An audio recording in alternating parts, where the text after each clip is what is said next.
¿Qué tal? Buenas tardes. Hoy vamos a ver el tema de jerarquía normativa. El principio de jerarquía normativa establece que unas normas derivan de otras de forma coherente y sistematizada.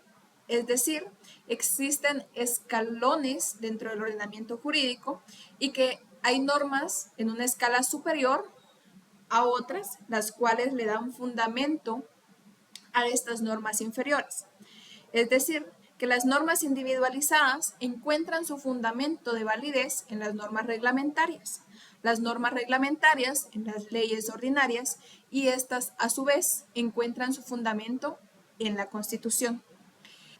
Ahora, después de una ley constitucional, en la jerarquía para el ordenamiento jurídico guatemalteco se encuentran los tratados internacionales, pero no los tratados internacionales en materia de derechos humanos, porque estos tratados ya dijimos que forman parte del bloque de constitucionalidad y que se entienden por uno solo junto con la Constitución como norma superior jerárquica. Los tratados internacionales a los que acá hacemos referencia es de toda materia excepto derechos humanos. Entonces, como también ya había mencionado anteriormente, los tratados internacionales son acuerdos regulados por el derecho internacional público que celebran dos o más sujetos de derecho internacional. ¿Qué necesito para que un tratado internacional entre en vigencia en Guatemala? Son dos requisitos. Primero, que sea aprobado por el Congreso y después que sea ratificado por el presidente. Es importante considerar que cuando un tratado internacional entra al ordenamiento jurídico guatemalteco, entra con carácter de ley. Es decir, el Congreso de la República emite una ley que su objeto o su artículo, digámoslo así, establece que se aprueba determinado tratado internacional. Por eso es que se va a encontrar dentro del bloque, digámoslo así, de las leyes ordinarias, porque son decretos que emite el Congreso en el cual se aprueba un tratado internacional. Posteriormente, cuando veamos la gráfica, vamos a visualizarlo mejor. Abajo, los tratados internacionales, aunque con efectos similares, se encuentran las leyes ordinarias. Y estas leyes ordinarias son normas generales y abstractas que emanan del Congreso de la República. Como bien sabemos, este proceso de formación y sanción de la ley se encuentra regulado del artículo 174 al 181 de la Constitución. Ahora, leyes ordinarias existen de tres tipos. Leyes ordinarias propiamente dichas, leyes orgánicas y decretos ley. Las leyes ordinarias propiamente dichas son las que se aprueban en el Congreso sobre distintas materias que contemplan, a las que se contempla en la Constitución o leyes constitucionales. Luego, leyes orgánicas son aquellas leyes también emitidas por el Congreso de la República, pero que van a regular la estructura o funcionamiento de un órgano estatal. Por ejemplo, la ley orgánica del INDE, que es el Instituto Nacional de Electrificación. Entonces, tienen en común tanto las leyes propiamente dichas, las leyes ordinarias propiamente dichas, y las leyes orgánicas que son emitidas por el Congreso de la República. Esta es la diferencia con los decretos ley, porque los decretos ley no fueron emitidos por el Congreso de la República, sino que fueron emitidos por un jefe de Estado que tuvo el poder mediante un régimen de facto. Por ejemplo, el Código Civil, el Código Procesal Civil, esos fueron decretos ley emitidos por el jefe de Estado, Peralta Zurdia, que en su época emitió estas disposiciones como jefe de Estado. Pero nuestra Constitución, vigente desde 1985, en el artículo 16 de los artículos transitorios, establece que se reconoce la validez jurídica de los decretos leyes emanados del Gobierno de la República a partir del 23 de marzo de 1982, así como todos los actos administrativos y gobiernos realizados de conformidad con la ley a partir de dicha fecha. Entonces, este es un ejemplo de que nuestra propia Constitución dice: yo reconozco decretos leyes que fueron emitidos con anterioridad y que van a tener vigencia durante mi aplicación de la Constitución.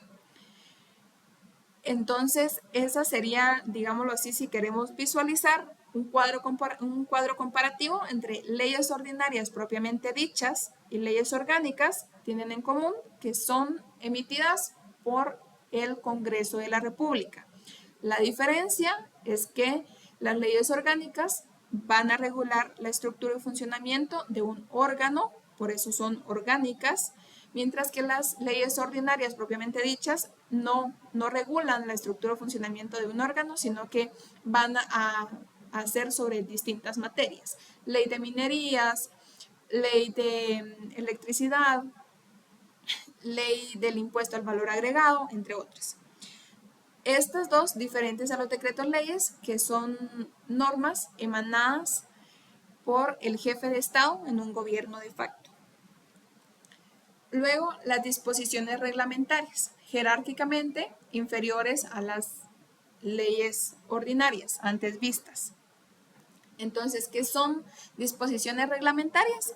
Son normas que explican y facilitan la aplicación de las leyes ordinarias. A mí me gusta decir que los reglamentos, las leyes reglamentarias, lo que hacen es desarrollar los preceptos de una ley. ¿Por qué? Porque el legislador no puede contemplar todos los supuestos de aplicación, procedimientos y demás, sino que únicamente establece un marco de lo que se va a hacer, y son las disposiciones reglamentarias las que ya se encargan de desarrollar este contenido. Y la regla general es que estas disposiciones reglamentarias sean emitidas por el presidente de la República mediante acuerdos gubernativos. Esto de conformidad con su función, con su facultad que se encuentra en el artículo 183, inciso E de la Constitución. Sin embargo, esta regla tiene excepciones. Por ejemplo, hay órganos que son autónomos y su autonomía también es reglamentaria. Entonces, estos órganos autónomos tienen la capacidad para emitir su propia normativa. Por ejemplo, la Confederación Nacional de Deportes de Guatemala, la CDAG, puede emitir su propia normativa. Y este caso fue llevado a la Corte de Constitucionalidad, ya que se estaba cuestionando si la facultad reglamentaria la podía ejercer la Confederación Deportiva de Guatemala o era necesario o exclusiva del presidente de la República. La Corte de Constitucionalidad estableció que los órganos autónomos tienen la facultad de emitir normativa por ellos mismos. Entonces, por eso es que afirmo que la regla general es que se ejerza por el presidente, sin embargo hay excepciones, y una de estas excepciones son cuando se trata de órganos autónomos. Y por último, tenemos las normas individualizadas. Estas normas se dictan para ser aplicadas en casos concretos y para resolver un caso determinado. ¿Por qué en casos concretos? Porque ya no son normas abstractas, generales, impersonales que aplican para todo el estado de Guatemala, sino que son normas que específicamente van a aplicar a un sujeto que se encuentra en una situación determinada. Por ejemplo, si hubo un choque y se está reclamando daños y perjuicios y Juan se encuentra demandando a María, el juez va a emitir sentencia y esa sentencia es una norma individualizada para Juan y para María. Esa misma norma no le aplica a las demás personas, aunque todas nos encontremos dentro del estado de Guatemala. Lo mismo sucede con resoluciones administrativas. Por ejemplo, si yo estoy construyendo un edificio y solicito una licencia de construcción, esta licencia me va a aplicar a mi caso en concreto. No significa que te vaya a aplicar a toda la población. Lo mismo los contratos, también son normas individualizadas entre dos personas que crearon o modificaron obligaciones y que les va a aplicar a las personas involucradas en el contrato, no a toda la población en general. Toda esta explicación dada con anterioridad se resume de forma gráfica en este cuadro. Si se dan cuenta, primero tenemos la Constitución y los tratados en materia de derechos humanos en un mismo escalón, en un mismo bloque. ¿Por qué? En virtud de la figura del bloque de constitucionalidad, por medio del cual el artículo 44 le abre la puerta a esos tratados internacionales y pasa a formar parte del ordenamiento jurídico guatemalteco al mismo rango de la Constitución. Luego están leyes constitucionales, que son normas emanadas por la Asamblea Nacional Constituyente, pero que por la forma de modificación, por su contenido y por quién las emitió, tienen preeminencia ante otras normas. Luego, los tratados internacionales, que son tratados que son aprobados por el Congreso de la República en cualquier materia, excepto tratados en materia de derechos humanos, porque esos están acá arriba, pero que cuando entran al ordenamiento jurídico guatemalteco, entran mediante un decreto, es decir, con rango de ley. Después, las leyes ordinarias, que vimos que existen tres tipos de leyes ordinarias propiamente, las leyes orgánicas que regulan el funcionamiento de un Estado y los decretos leyes, y posteriormente los reglamentos que desarrollan las leyes ordinarias, que por regla general son emitidas por el presidente, y por último, hasta abajo, más específicamente, las normas individualizadas, que son para casos en concreto. Esto sería entonces la jerarquía del derecho positivo guatemalteco. Y para la siguiente clase, que será el miércoles, vamos a realizar un debate respecto a la pena de muerte.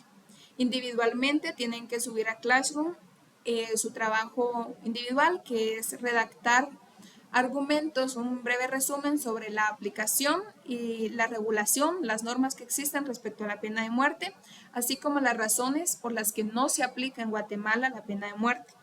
La clase de hoy respecto a la jerarquía normativa es el fundamento esencial para poder comprender por qué no se aplica la normativa de la pena de muerte en Guatemala. Y luego ustedes han conformado grupos, según lo que me han estado comentando.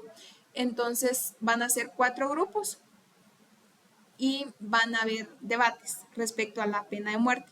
Se va a sortear quiénes serán los 2 grupos que están a favor y quiénes serán los otros 2 grupos que están en contra de la aplicación de la pena de muerte en Guatemala. Entonces, esta fue la explicación de la tarea y nos vemos el miércoles. Saben que cualquier cosa me pueden escribir y que tengan feliz tarde.